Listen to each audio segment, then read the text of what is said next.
विठ्ठल विठ्ठल विठ्ठल विठ्ठल विठ्ठल विठ्ठल विठ्ठल.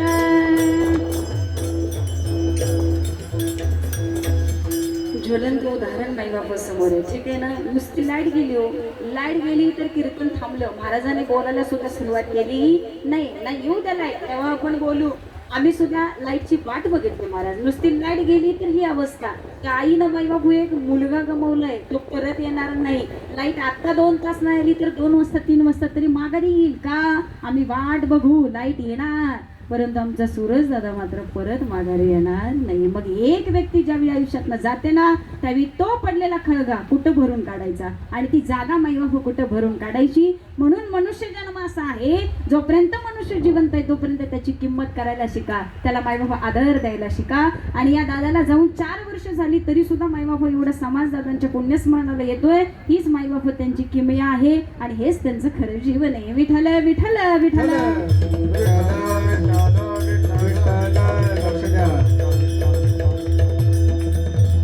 म्हणून तुकोबरायांनी तुम्हाला सांगितलं, सुंदर जीवन जगतोय ना, तर या पर्यावरणाची, या देश सैनिकाची, या निसर्गाची सुद्धा आम्हाला खूप खूप खूप गरज आहे महाराज. म्हणून आयुष्य जगत असताना या कुटुंबामध्ये एक मुलगी काय करू शकत नाही. साधू संतांनी उदो केला प्रथमतः घरामध्ये जन्माला आलेल्या मुलीचा. का तर ती जर मुलं सात्विक स्वरूपाची असतील तर त्याचा आनंद देवाला होतो, त्याचे धन्यवाद आई वडिलांना मिळतात. म्हणून पुन्हा पुन्हा सांगावं असं वाटतं, जे ज्ञानोबा आहेत, तुकोबा आहे, ज्या आई वडिलाच्या पोटी जन्माला आली असतील त्यांचे आई वडील किती धन्य असतील. ठीक आहे ना. ज्ञानोबरायाच्या आईच्या खुशीचं सुद्धा माईबाप उदो माझ्या साक्षात पांडुरंग परमात्म्यानं करावं आणि ती धन्यता त्या आईला द्यावी. म्हणून सांगावं असं वाटतं, ज्या घरामध्ये एखादी मुक्ताबाई जन्माला येते, ज्या घरामध्ये एखादी जनाबाई जन्माला येते, की माईबाप छोट्याशा मुक्ताईनं एका चांगदेवाला अनुग्रह करावा, चांगदेवाला मार्गदर्शन करावं. आणि ही 4 वर्षाची मुक्ताबाई एक 1400 वर्ष असलेल्या तपश्चर्या करणाऱ्या व्यक्तीची गुरु व्हावी. ही ताकद आहे माईबाप स्त्री तत्वामध्ये. म्हणून पुन्हा पुन्हा सांगावंसं वाटतं, ज्या जनाईच्या हाकेवर देव माईबाप काम करायला येत होता, तिथं आमच्या पोरांना 10 हाका मारल्या तर आई वडिलाच्या हाकेला पोरग दारातनं सुद्धा घरात येत नाही हो. मग इथं आमच्या जनाबाईनं देवाला हाक मारली ना, तर देव माईबाप कामा करता यावा आणि दळण सुद्धा दळत बसावा. माझ्या जनाबाईनं सांगावं आणि माझ्या भगवंतानं करावं. अशा वेळी माईबाप भक्तावरती आलेल्या प्रसंगात माझा देव सुद्धा तिथं तत्पर असतो, उभा असतो आणि भक्ताला वाचवत असतो. ही ताकद आहे एका स्त्री तत्वामध्ये, ही ताकद आहे त्या भक्ती तत्वामध्ये. आणि ही भक्ती माझ्या सर्व साधू संतांमध्ये आम्हाला बघायला मिळाली. त्यांनी गोड शिकवण तुमच्या आमच्या हृदयामध्ये घातली आणि त्यामध्ये आमच्या महिला संत सुद्धा अनेक होऊन गेल्या. आणि याच मुलींकरता माईबाप या वारकरी संप्रदायाने सुद्धा हा व्यासपीठ सुद्धा आमच्यासाठी उपलब्ध करून द्यावं आणि त्या पांडुरंग परमात्म्याची भक्ती आमच्याही मुखातनं समाजापर्यंत जावी असं म्हणायला हरकत नाही. का? कारण त्याचा उदो माझ्या साधू संतांनी केला. म्हणून माझे जगद्गुरु तुकोबराय सांगतात, त्याचा हेवा देवालाही वाटतो. अभंगाचं 2य चरण. कुळी कन्या पुत्र, कुळी कन्या पुत्र, कुळी कन्या पुत्र, हो तिचे सात्विक. कुळी कन्या पुत्र, कुळी कन्या पुत्र, कुळी कन्या पुत्र, हो तिचे सात्विक. कुळी कन्या पुत्र, हो तिचे सात्विक. कुळी कन्या पुत्र, कुळी कन्या पुत्र,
जोरदार टाळ्या बसलेले वाजव बरं एकदा जोरदार टाळ्या.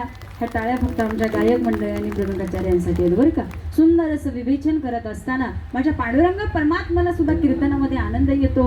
आणि या कीर्तनामध्ये ज्यावेळी भजन आणि वचन, भजन आणि हे भजन हे फक्त देवाला आवडतं ना महाराज, त्यावेळी देव सुद्धा डोलायला लागतो. म्हणून माईबाप कीर्तनामध्ये भजन असावं, गायन असावं असा शास्त्राचा नियम आहे. फक्त ज्ञान तुम्हाला सांगत गेलो तर महाराज ते लोकांच्या डोक्यावरून जातो. किती वेळ ऐकत बसायचं, कारण घरात सगळ्यांचं ऐकण्यावारीच आयुष्य गेलं. स्त्री जातीचं तर आयुष्य नुसतं ऐकण्यावारीच जातं. हे असं म्हणतात ते तसं म्हणते, जे सांगेल त्याच्या पद्धतीने वागायचं असं आमचं आयुष्य आहे. परंतु हे सांगण्यापेक्षा त्यामध्ये जर भजन आलं ना तर देव सुद्धा डोलतो, देव सुद्धा डोलतो. आणि सुंदर अशा या डोलण्यामुळं माझ्या पांडुरंग परमात्म्याला सुद्धा आनंद वाटतो की अरे अशी ज्ञानी भक्तजन मंडळी मला भेटायला पंढरपुरामध्ये येत आहेत. आणि ही संत मंडळी आता आमच्या पंढरपूरकडे प्रस्थान करणार आहेत महाराज. ठीक आहे ना. सुंदर असे वारीचे दिवस आहेत.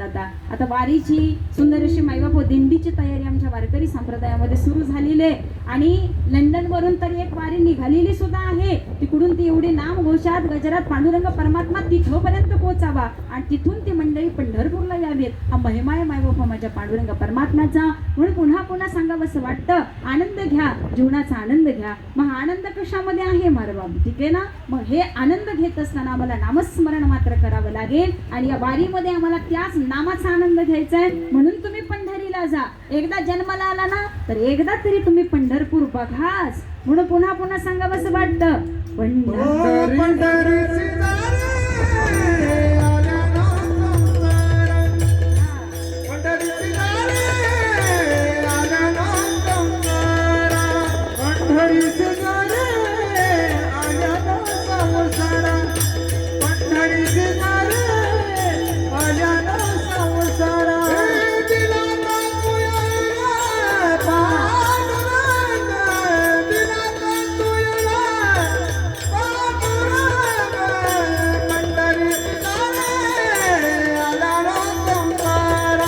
वाट पाहू भेटीची आवडी, दिनाचा सोयरा पांडुरंग, दिनाचा सोयरा पांडुरंग, वाट पाहे उभा भेटीची आवडी, वाट पाहे उभा भेटीची आवडी,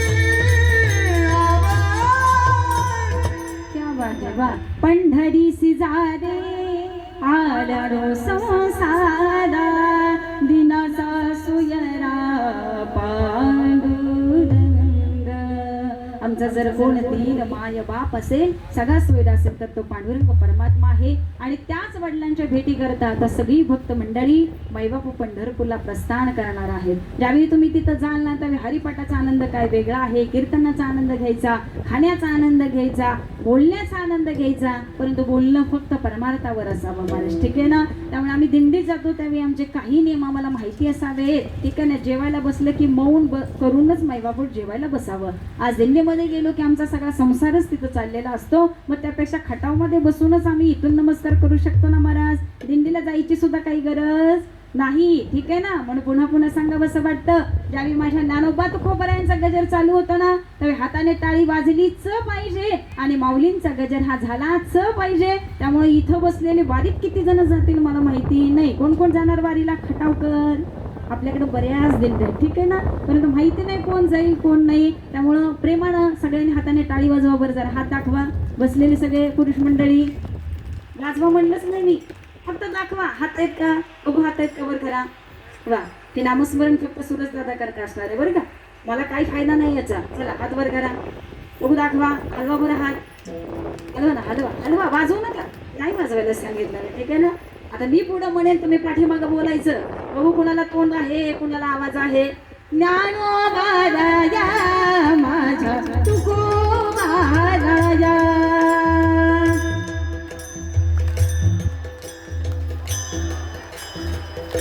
जरा आवाज वाढवा ना. हो का इकडे पुऱ्यांचं जेवण चाललंय बरं का. काळजी करू नका. जरी आता पुन्हा भूक लागली तर लगेच जेवायला बसणार आहे आपण. अजिबात काळजी कोणी करायची नाही. सूरज दादाच्या जेवावर मस्त खायचे आपण, ठीक आहे ना. मस्त पुऱ्या हाना, काही काळजी करू नका. त्यामुळे फक्त दादासाठी भजन करा आणि मोठ्यानं बोला. ज्ञानोबा राया माझ्या तुकोबा राया.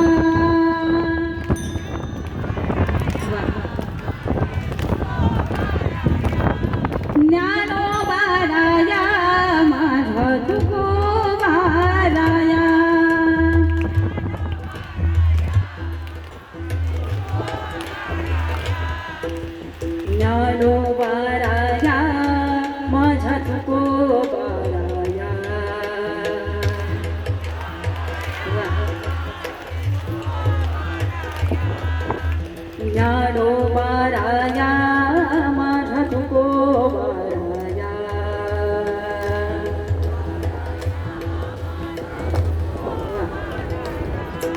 ज्ञानोबा राया माझा तुकोबा राया.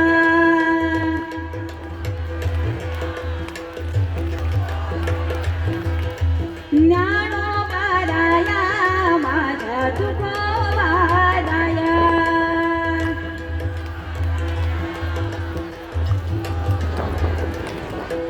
ज्ञानोबा राया माझा तुकोबा राया.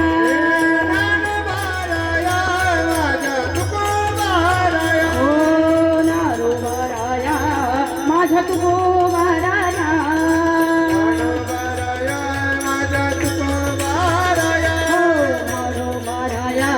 माझा तुकोबा राया.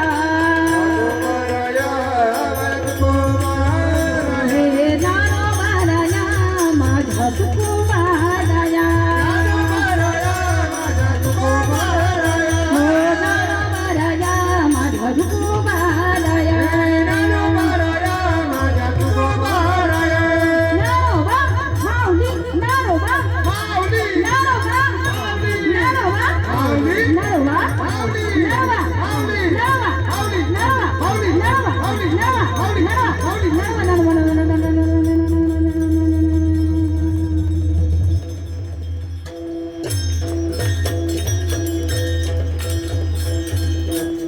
खूप खूप धन्यवाद. एकदा जोरदार टाळ्या खटावकरांसाठी आमच्या. सुंदर वारीचा आनंद इथं घेतला. आता ज्याला जायचे त्याने जा, ज्याला नाही जायचं त्याने नका जाऊ.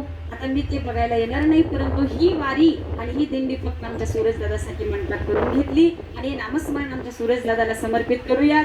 आणि मायबाबो असा मुलगा, अशा साधू संतांसारखा मुलगा आमच्याही पोटी उदरी जन्माला यावा, हे मागणं तुम्ही आम्ही आमच्या साधू संतांना आणि भगवंताला करावं.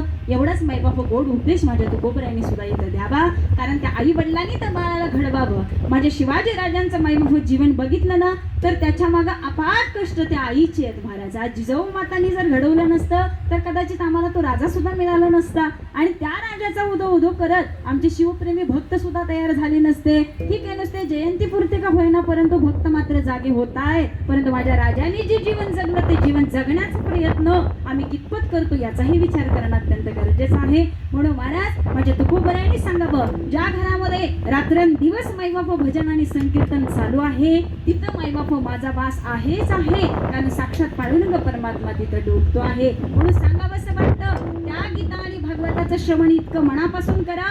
गीतेनं मायबाप जगायचं कसं आम्हाला शिकवावं, भागवताने कसं मरायचं हे आम्हाला शिकवावं. एवढे 2 सद्ग्रंथ आमच्या हिंदू धर्मामध्ये आम्हाला या साधू संतांकडून मिळावे, भगवंताकडून मिळावे. त्यामुळे आम्ही महत् भाग्यवान आहोत की आम्ही हिंदू धर्माचे पाईक आहोत आणि या धर्मामध्ये मायबाप आम्हाला सद्ग्रंथांची प्राप्ती व्हावी. तुकोबराय त्यांना धन्यवाद देतात का, कारण त्या घरामध्ये रात्रंदिवस भजन संकीर्तन चालू आहे. अभंगाचं 3य चरण. ओ गीता भागवत करती श्रवण, गीता भागवत करती श्रवण, गीता भागवत करती श्रवण, गीता भागवत करती श्रवण.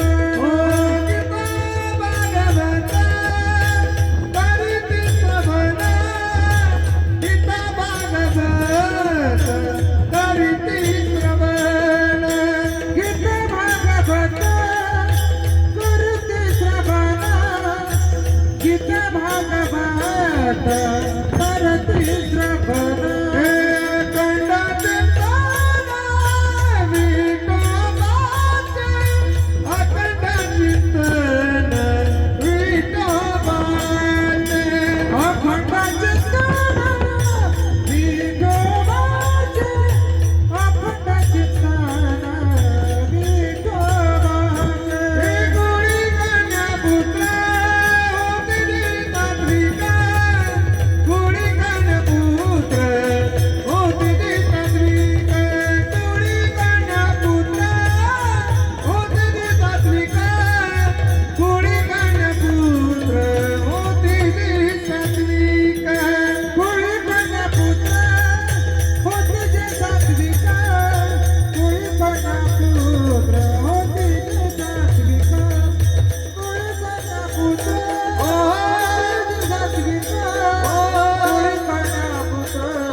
विठोबा रखुमाई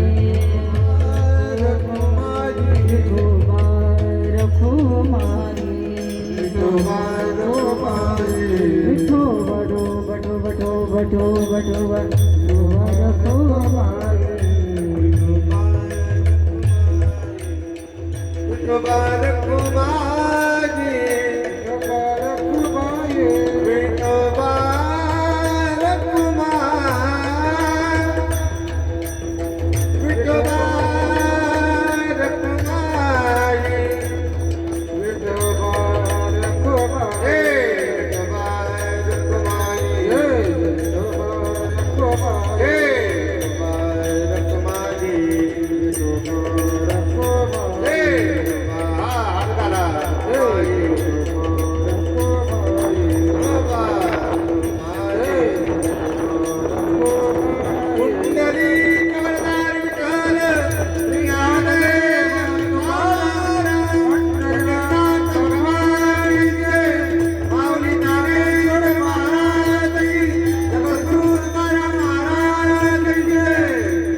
आपुलिया घेता जो असे जागता धन्य माता पिता दयाची कुणी कन्या पुत्र होती जे सात्विक दयाचा हरिक बाट देवा गीता भागवता करीते श्रवण अखंड चिंतन विठोबाचे कुळी कन्या पुत्र होती जे सात्विक दयाचा हरिक वाट देवा विठ्ठल विठ्ठल विठ्ठल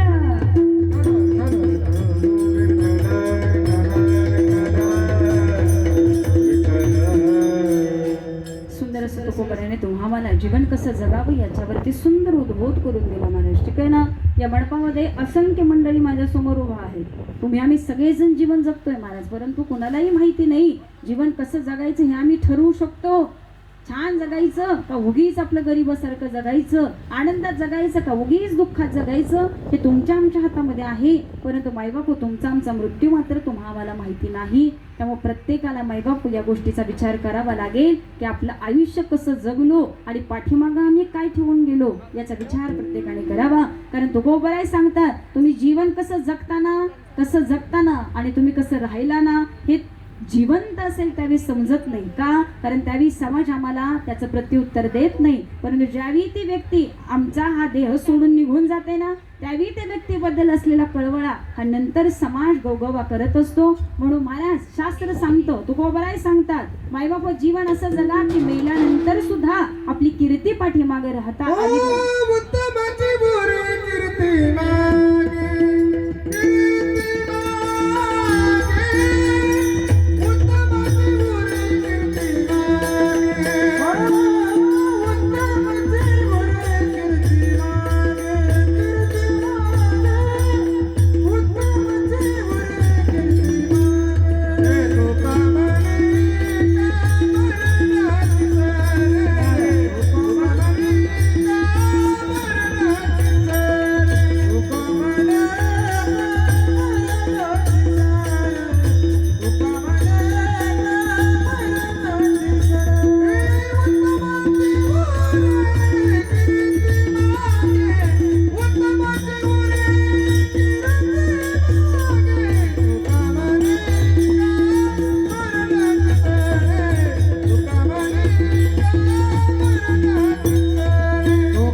म्हणे एक मरणीची सरे उत्तमाची उरे कीर्ती मागे. आणि ही कीर्ती आमच्या सूरज दादाची आहे महाराज. ठीक आहे ना. आज 4थं पुण्यस्मरण असून सुद्धा तुम्ही एवढ्या मोठ्या संख्येनं आज इथे उपस्थित आहे. दादांवरती प्रेम करणारा सर्व मित्र कुटुंब परिवार असेल, त्यांचे नातलग मंडळी असेल, ते सुद्धा आज इथं पोहोचलेले आहेत महाराज. वर्ष श्राद्धाला एकदा समाज गोळा झाला की पुन्हा पुण्यतिथीला तेवढा समाज गोळा होईल का नाही सांगू शकत नाही. परंतु आज पहिलं नाही, दुसरं नाही, तिसरं नाही, चक्क 4थं वर्ष आहे तरी सुद्धा महाराज ही प्रेमाची मंडळी इथं पोहोचली. ही धन्यता आहे त्या दादांची. आणि प्रत्येक आईला वाटावं की असा मुलगा माझ्या पोटी जन्माला यावा. परंतु सूरज दादा लवकर सोडून गेला, तो आमच्या बरोबर कायम असावा असं प्रत्येक आईला वाटतं ना महाराज. म्हणून पुन्हा पुन्हा सांगावं असं वाटतं. या साधू संतांनी सुद्धा हाच कळवळ या समाजाच्या बाबतीमध्ये केला की समाज सुधारावा, समाज ज्ञानी व्हावा. आणि जर ज्ञानी समाज झाला तर मायबाप पुन्हाही तर अज्ञान राहणार नाही. मग अज्ञानात जीवन जगण्यापेक्षा जर तुम्ही ज्ञानी होऊन जीवन जगला तर माझ्या माऊलींना सुद्धा आनंद आहे आणि माझ्या तुकोबरायांना सुद्धा आनंद आहे.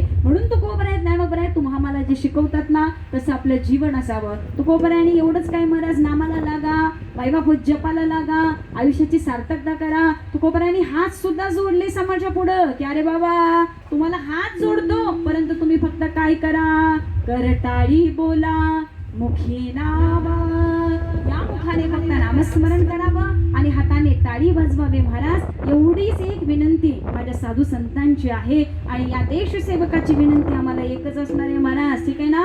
देशाचं संरक्षण केलं पाहिजे, हिंदू धर्माचं संरक्षण केलं पाहिजे, हिंदुत्व टिकलं पाहिजे, गोमातेची हत्या मायबाप थांबलीच पाहिजे. त्या गायीचं पावित्र्यता आपल्या घराघरामध्ये पोहोचणं अत्यंत गरजेचं आहे महाराज. ठीक आहे ना. आणि याची सेवा करणं आणि हे टिकवणं, आमच्या संस्कृतीपर्यंत पोहोचणं मायबाप ही जबाबदारी आमची आहे. आणि हे टिकवून ठेवण्याचं काम हे तुम्ही करा महाराज. एवढीच एक अपेक्षा माझ्या सर्व लोकांची आणि श्रेष्ठत्व प्राप्त केलेल्या सर्व आदर्श व्यक्तींची आहे महाराज. ठीक आहे ना. म्हणून नाथ बाबा सुद्धा सांगतात, आत्ता सांगतोय, पुन्हा पुन्हा सांगतोय, पुन्हा पुन्हा सांगतोय, परंतु तुम्हाला आता जर नाही कळालं तरी इथं असंख्य आले किती, गेले किती, परंतु महाराज आपल्या आयुष्याचं कल्याण करतय कोण आणि आयुष्य जगून छान पुढे निघून जातय कोण याचा विचार मात्र आम्हाला बघावा लागेल. म्हणून नाथ बाबा सांगून जातात, हे जरी नाही ऐकालं दुसरा येईल, हे जरी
एकदा जोरदार टाळ्या आमच्या महाराज मंडळीसाठी महाराज. ठीक आहे ना. सुंदर आनंद आहे जीवनाचा. हा आनंद आम्हाला घ्यायचा. नाथ बाबांनी तुकोबारायांनी ज्ञानोबारायांनी आम्हाला हेच शिकवलं की बाबा जीवन छान जगा, जीवन आनंदी जगा. विचार करा ना, तुझं माझं करण्यामध्ये आमचं आयुष्य निघून गेलं का? कारण तुकडोजी महाराज सुद्धा सांगतात, किती करशील रे संसार नरदेह मातीला जाणार.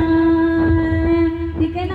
तुम्ही आम्ही सुद्धा मरणार आहे. जसा सूरज दादा गेला आधी गेला, आम्ही सुद्धा जाणार आहे. एक वर्ष आमचं सुद्धा वर्ष श्राद्ध येईल महाराज, परंतु सूरज दादा सारखा उधो आमचा नसेल. त्यामुळे शेवटची अंत्ययात्रा काय होती, शेवटी जाण्याचा विधी काय होता हे प्रत्येकाने डोळ्यांनी पाहिलंय. सर्व खटावकर माईबाप होती तो उपस्थित होते. त्यामुळे असं जाणं हे आमच्या नशिबी नसणार आहे. म्हणून पुन्हा पुन्हा वाटतं मरावं सुद्धा, मरताना सुद्धा डौलात जावं, जीवन जगताना सुद्धा डौलात जगावं. त्याचा आनंद आपल्यालाच नाही, समाजालाच नाही, तालुक्यालाच नाही, देशाला सुद्धा असावा. एवढं सुंदर आयुष्य आम्ही जगलं पाहिजे महाराज. म्हणून तुकोबाराय सांगतात, आपला हाच स्वार्थ, आपलं हेच हित तुम्ही पुन्हा पुन्हा सांगतोय साधून घ्या. आणि हे साधून घेण्याकरता आम्हाला साधू संतांची संगती मिळणं अत्यंत गरजेचं आहे. आणि असे साधू संत तुम्ही आम्ही महत्भाग्यवान आहोत की खटाव तालुक्यामध्ये अनेक सत्पुरुष मायबाप आपल्या इथं होऊन गेले. सिद्धेश्वर कुरुलीमध्ये असलेले सद्गुरू श्री यशवंत बाबा, पुसेगावला गेला तर आमचे सेवागिरी बाबा आहेत.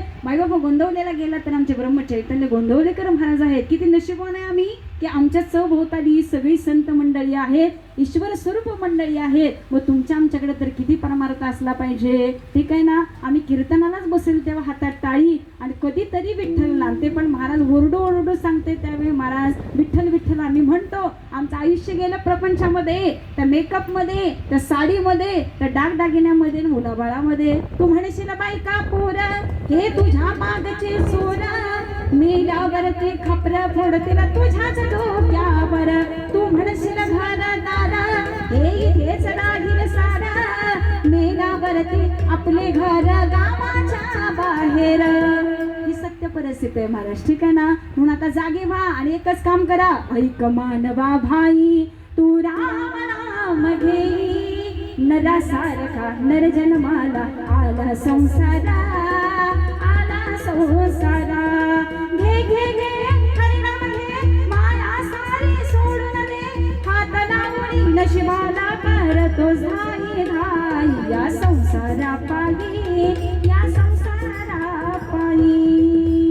संसारापायी आयुष्य निघून गेलं ना महाराज. सूरजदादाच्या आयुष्यामध्ये काय नाही, सगळं आहे. एवढा सुंदर बंगला आहे. आतनं जर फिरून आला तर मायबापू चेहरा त्या फरशीत दिसेल, इतकं सुंदर ते घर आहे. सगळं काय आहे, दारात फोर व्हीलर आहे, ट्रॅक्टर आहे, जमीन आहे, सगळे नाती आहे, गोती आहे, सगळं. परंतु एकदा का जन्म संपला, एकदा का माणूस गेला की पुन्हा हे मात्र याचे मालक पाठीमागचे होत असतात. त्यावेळी त्या माणसांना सुद्धा वाटतं की माझं माणूस फक्त माझ्याजवळ असावं. आणि तीच अवस्था आहे का आई वडिलाची आहे. म्हणून महाराज आई वडिलाची जपणं आणि आई वडिलाची सेवा करणं हे तुमचं आमचं काम आहे. असा देश सैनिक, असा मैबाप देशप्रेमी या कुटुंबामध्ये जन्माला यावा हे महत्भाग्य आहे त्या आई वडिलाचं.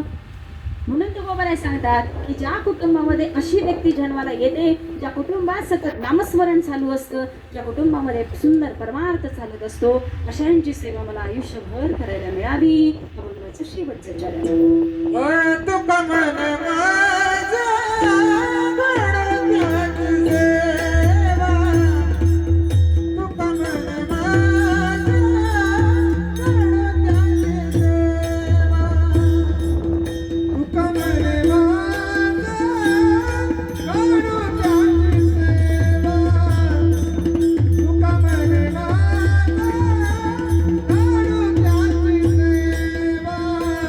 तरी माझ्या देवा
सूर्यदादांच्यामुळे पुन्हा एकदा खटावमध्ये येण्याचा योग आला. मी कीर्तनाच्या सुरुवातीलाही सांगितलं की आपण सगळे खटाव तालुक्याचे पाईक आहोत आणि खटाव तालुका हा अतिशय वाखाणण्याजोगा अगदी नावलौकिक करण्यासारखा आहे बरं का. त्यामुळे खटाव तालुक्यामध्ये अनेक चांगली कार्य झालेली आहेत. आत्ताच सुंदरामच्या वारकरी संप्रदायानं आदरणीय गुरुवर्य माऊली महाराजांच्या मार्गदर्शनाखाली वडूजमध्ये भव्य दिव्य असा सुंदर सोहळा सप्ताह सादर झाला आणि आपल्या खटाव मान तालुक्यातले अनेक महाराज मंडळी एकत्र येऊन हा सुंदर सोहळ्याचा आनंद घेतला. हे सगळं कार्य इतकं सोपं नाही महाराज, प्रत्येकाने ते अनुभवलं आहे आणि खूप मोठं हे कार्य होतं. ते खटाव तालुक्यानं वडूजनं स्वीकारलं आणि ते पार पाडलं. खरं ते कौतुक करण्यासारखी गोष्ट आहे. आणि ही सगळी महाराज मंडळी मायबाप तिथं उपस्थित होती, मी सोडून बरं का. मी ते सुद्धा मान्य करते की मला तिथं एकही दिवस हजेरी लावता आली नाही, परंतु तो सोहळा संपूर्ण जगभराने सगळ्या आनंदाने सगळ्यांनी पाहिला. कारण त्याच्यामध्ये खटाव मान वडूज अशी अनेक नावं आलेली होती. त्यामुळं आमच्या ह्या खटाव तालुक्यामध्ये अनेक साधू संत व्हावेत, सुंदर संप्रदाय असावा, सुंदर महाराज मंडळी असावीत, हे तुमचं आमचं महत्भाग्य आहे. आणि माझ्या सूरज दादासारखे अनेक दादा लोक हे मायबापाचे देश सेवेकरता आपलं आयुष्य देऊ केलं आणि आपल्या देशाची सेवा करत मायबापू त्यांनी आपला प्राणही गमवावा आणि त्या कुटुंबाला धन्यता द्यावी. मायबापू असेही अनेक दादा मंडळी आणि अनेक शहीद जवान आपल्या खटाव तालुक्यामध्येच होऊन गेले. मी त्या सर्वांच्या चरणाशी मायबापू नतमस्तक होते. त्यांच्या आत्म्याला चिर शांती लाभो आणि भगवंताच्या चरणाशी त्यांना जागा मिळो. मायबापू हीच मी पांडुरंग परमात्म्याच्या चरणाशी प्रार्थना करते. पुनश्च एकदा या दादांच्या आई वीरमाता आमच्या त्या काकूंच्याही चरणाचं मी दर्शन घेते, कारण त्यांच्याच बोलवण्यावरून मी आज पुन्हा एकदा खटावमध्ये आले. आपल्या खटावचे माननीय आमदार महेश दादा शिंदे त्यांच्याही चरणाचं खरं दर्शन घेतलं पाहिजे, कारण त्यांचा सुद्धा त्या खटाव तालुक्यामध्ये मोलाचा वाटा आहे. कारण जसं घरातला कर्ता व्यक्ती जर सुंदर असेल तर कुटुंब छान चालतं, तसं आपल्या तालुक्याचा सुद्धा कर्ता व्यक्ती छान असेल तर मायबापू हा तालुका सुद्धा सुंदर कार्य करत असे राहील आणि ते सुद्धा सुंदर कार्यरत करताय. त्यामुळे पुनश्च एकदा मी त्यांची धन्यवाद व्यक्त करते. सुंदर आपल्या प्रियाताई असेल त्यांच्याही चरणाशी दर्शन घेते. कार्यक्रमासाठी उपस्थित असलेले आमचे दोन्ही महाराज मंडळी असेल, सुंदर असं गायन आहे.